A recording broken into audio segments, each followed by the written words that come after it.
Iran से इस वक्त की बड़ी खबर सामने आ रही है। दरअसल अमेरिका सपने में भी नहीं सोचा होगा कि ईरान इस तरीके का कदम उठा सकता है। अमेरिका ईरान के इस कदम से अमेरिका एक तरीके से टूट चुका है, या फिर हम ये कह लें कि अमेरिका जो सपना सजोया था ईरान के प्रति कि ईरान पर, स्टेट ऑफ हॉर्मुज़ पर कब्जा करके और ईरान में सत्ता परिवर्तन करके कुछ नया लाने का प्रयास जो था अमेरिका का, वो पूरी तरीके से टूट चुका है। क्योंकि ईरान ने एक बड़ा हमला किया है और ये हमला जो है कि अमेरिका को भारी पड़ सकता है। दरअसल अमेरिकी सेंट्रल कमांड पर बड़ा हमला किया है ईरान ने, और इस हमले में कई अमेरिकी सैनिक भी हताहत हुए हैं, यानी घायल हुए हैं। इसकी अभी जानकारी पूरी नहीं आई है, लेकिन ईरान की जो मीडिया है, ईरान की जो सरकारी मीडिया है, उसके मुताबिक अगर हम बात करें तो सीरिया में घुसकर अमेरिकी सेंट्रल कमांड पर हमला किया है और भारी नुकसान हुआ है इस सेंट्रल कमांड को, क्योंकि ये एक ऐसा सेंट्रल कमांड था जहां से पूरी मॉनिटरिंग होती थी। और इस हमले से अमेरिका पूरी तरीके से टूट चुका है, क्योंकि देखिए हमला जो है कि वो कहीं पर भी ईरान नहीं रोक रहा है, चाहे वो कुवैत हो, बहरीन हो, या फिर बाकी और खाड़ी देश हो, या फिर जहां पर भी अमेरिकी यूएस एयरबेस हो। तो इन सभी जगहों पर जो है कि ईरान लगातार हमला कर रहा है। लेकिन एक हमला जो है अमेरिका को वो भारी पड़ गया, वो यही था कि सीरिया में जो अमेरिकी सेंट्रल कमांड था वहां पर एक बड़ा हमला हुआ है। साथ ही साथ जो पहले बात निकल के आती थी कि हॉर्मुज स्ट्रेट में जो है कि बारूदी सुरंगें जो है बिछाई गई है आईआरजीसी की तरफ से या फिर ईरान की तरफ से, तो वो बातें अब सच हो गई है। दरअसल आईआरजीसी ने दावा किया है कि स्टेट ऑफ हॉर्मुज में 2 तेल टैंकरों में विस्फोट हो गया है, और आईआरजीसी ने बताया कि अमेरिकी खुफिया एजेंसी की गलत जानकारी के कारण दोनों टैंकर समुद्र में बिछी माइंस से टकराने के बाद आग की चपेट में आ गया। तो ये भी अब सत्य हो गया है कि माइंस जो है कि स्टेट ऑफ हॉर्मुज में बिछाई गई है ईरान की तरफ से, और कितना घातक हो सकता है ये 2 जहाज में जो ब्लास्ट हुए हैं, विस्फोट हुए हैं, इससे आप अंदाज़ा लगा सकते हैं। क्योंकि जिस तरीके से माइंस फटा है और दोनों जहाज जो है कि पूरी तरीके से क्षतिग्रस्त हो गए हैं, इससे अंदाज़ा लगाया जा सकता है कि ईरान जो है अभी पूरा प्लान बना करके रखा हुआ है युद्ध का। और ये युद्ध जो है कि पहले भी हम आपको बता चुके हैं कि कई ऐसे बयान आए थे ईरान के मंत्रियों का, जिसमें ये बयान था कि अमेरिका से युद्ध के लिए ईरान पहले से तैयारी कर रहा था और अभी भी लगभग 1 साल तक युद्ध कर सकता है अमेरिका से। तो रह गई ये बात माइंस वाली कि माइंस जो है कि बिछी हुई है, ये तो सत्य है। और माइंस जो है कि 1-2 नहीं बिछी हुई है, हजारों की संख्या में भी हो सकती है माइंस। और अगर अमेरिका फिर से अगर कोई गतिविधि स्टेट ऑफ हॉर्मुज में करता है या फिर जहाज जो है कि आवाजाही शुरू होती है, तो अगर माइंस पर आकर के या फिर माइंस के संपर्क में अगर आती है, तो वो एक तरीके से फिर घातक हो सकता है अमेरिका के लिए। तो ये रह गई बात स्टेट ऑफ हॉर्मुज से जुड़ी हुई। लेकिन एक खबर और सामने आ रही है, वो ये आ रही है कि संयुक्त राष्ट्र में ईरान के स्थानीय प्रतिनिधि ने एक बयान जारी किया है, और इस बयान से एक तरीके से पूरी दुनिया में हड़कंप मच गया है। क्योंकि उन्होंने इस बयान में ये बताया है कि ईरान को कितना भारी नुकसान हो रहा है और किन किन जगहों पर अब निशाना बनाया जा रहा है अमेरिका के द्वारा। तो अल जजीरा के मुताबिक संयुक्त राष्ट्र में ईरान के स्थानीय प्रतिनिधि अमीर सईद इरावानी ने अमेरिका पर ईरान के नागरिक बुनियादी ढांचे को निशाना बनाने का आरोप लगाया है। अगर हम बात करें उनके मुताबिक, तो अमेरिकी हमलों में बंदरगाह, परिवहन नेटवर्क, संचार सुविधाएं, लॉजिस्टिक केंद्र, रडार सिस्टम, तटीय रक्षा ढांचा और राष्ट्रीय अर्थव्यवस्था व आम नागरिकों के लिए जरूरी अन्य बुनियादी ढांचे को भी भारी नुकसान पहुंचा है। इन हमलों में हुई मौतों और घायलों और नुकसान अमेरिकी पूरी तरह जिम्मेदार है, यानी कि अमेरिका पूरी तरीके से जिम्मेदार है जिन जिन नुकसान हुआ है अमेरिका ईरान को, और अभी भी नुकसान हो रहा है। खास करके अगर नागरिक बुनियादी ढांचे अगर ढह रहे हैं, तो ये कहीं ना कहीं अमेरिका को भारी पड़ सकता है आगे चल के, क्योंकि ये बात सीधे यूएन में रखी गई है ईरान के द्वारा। वहीं अमेरिकी हमले के बाद 20 गांव जो हैं कि प्रभावित हुए हैं, जल संकट वहां पर आ गया है, यानी कि पानी की जो है कि संकट वहां पर उत्पन्न हो गई है। ईरान की अर्ध सरकारी तस्मीन न्यूज एजेंसी के मुताबिक ईरान के जक्स काउंटी के बुजी तटीय गांव में समुद्री पानी को मीठा बनाने वाले सिस्टम पर अमेरिकी हमले के बाद 20 गांवों के करीब 10,000 लोग पानी संकट का सामना कर रहे हैं। तो आप समझिए कि जो ईरान आरोप पहले लगा रहा था कि इन जगहों पर जो है कि अमेरिका हमला कर रहा है, अब उसकी पुष्टि भी ईरान कर रहा है कि यहाँ इन हमलों से इतने नुकसान हुए हैं। तो आप समझिए ईरान के लिए कितना भारी पड़ रहा है ये युद्ध। लेकिन ईरान जो है पीछे नहीं हट रहा है। जैसा कि मैंने आपको पहले बताया कि ईरान जिस तरीके से तैयारी किया है, ये युद्ध और भी खींच सकता है और लंबा खींच सकता है।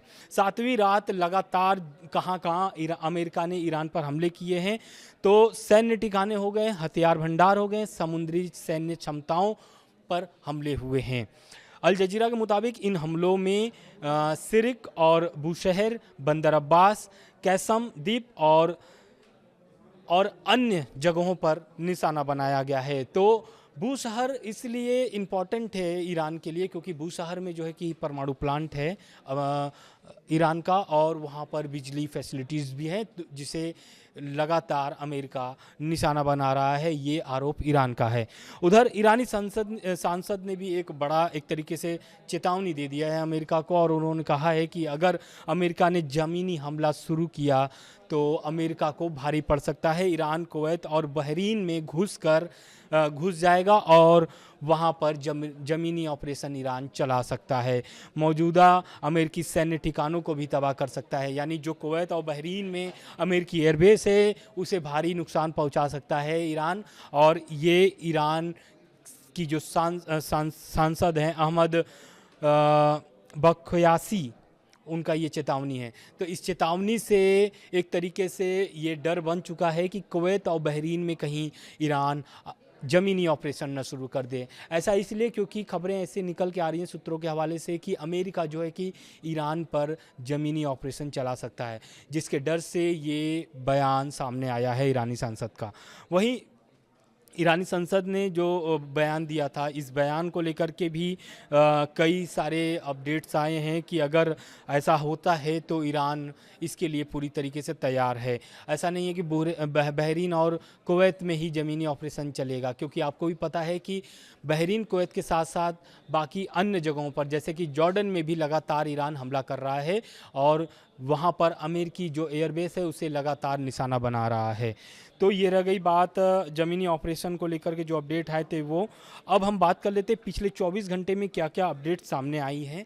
5 पॉइंट्स में हम आपको बता देते हैं। तो पहला यही है कि अमेरिकी एयर स्ट्राइक में चाबहार पोर्ट के कंट्रोल टावर को नुकसान पहुंचा था। तो उसको लेकर के अपडेट ये आया है कि जो ईरान के मुताबिक अगर हम बात करें तो ये टावर पोर्ट पर व्यावसायिक जहाज़ों की निगरानी करता था, जिसे अमेरिका ने निशाना बनाया है, और 3 हमले लगातार हुए हैं, यानी कि 3 बार ये हमले हुए हैं अमेरिका का इस टावर पर। वहीं दूसरा जो है कि चाबहार पोर्ट पर दूसरा जो अपडेट ये है कि चाबहार पोर्ट का जो भारत से जुड़ा टर्मिनल सुरक्षित है।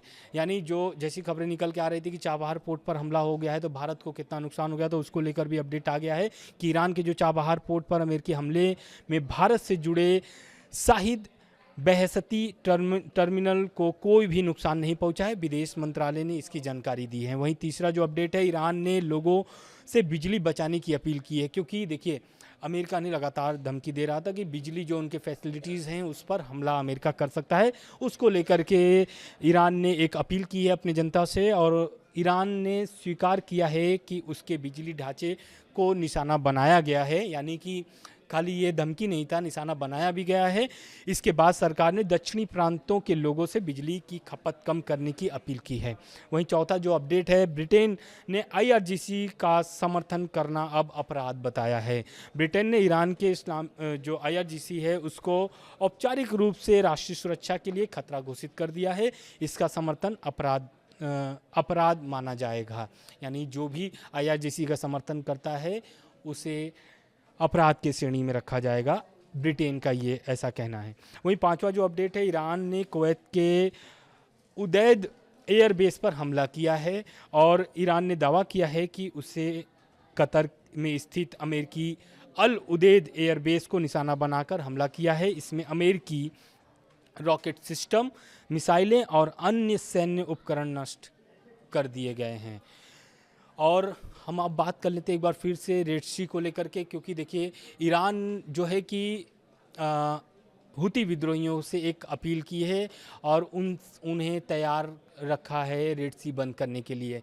और हुती जो विद्रोही हैं यमन में, वो बस एक आदेश का इंतज़ार कर रहे हैं कि ईरान बस एक आदेश जारी कर दे, उसके बाद रेड सी को बंद कर दिया जाएगा। तो रेड सी बंद होने से भारत को क्या नुकसान होगा, भारत के लिए रेड सी कितना अहम है, इसके लिए हम अब बात करेंगे। तो पहले हम बात कर लेते हैं क्यों रेड सी अहम है भारत के लिए। तो भारत की जो 80% एनर्जी यानी कि क्रूड ऑयल पारस की खाड़ी के रास्ते आता है, लेकिन एनर्जी के अलावा बाकी का 90% ट्रेड सर्वेज कनाल से होते हुए रेड सी के रास्ते ही भारत आता है।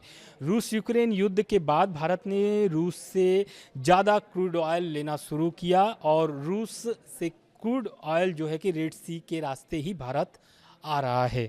वहीं रेड सी से भारत को फ़ायदा क्या है और कितने इसे अगर रेड सी अगर बंद होता है हुती विद्रोहियों के द्वारा तो भारत को कितना नुकसान, ये तो आप समझ गए हैं कि अगर बंद हो जाता है तो पूरी 80% जो है कि क्रूड ऑयल जो है कि पारस की खाड़ी के रास्ते से आता है और रूस से जो भी क्रूड ऑयल आ रहा है वो इन्हीं रास्तों से आ रहा है। अब हम फ़ायदे बता देते हैं।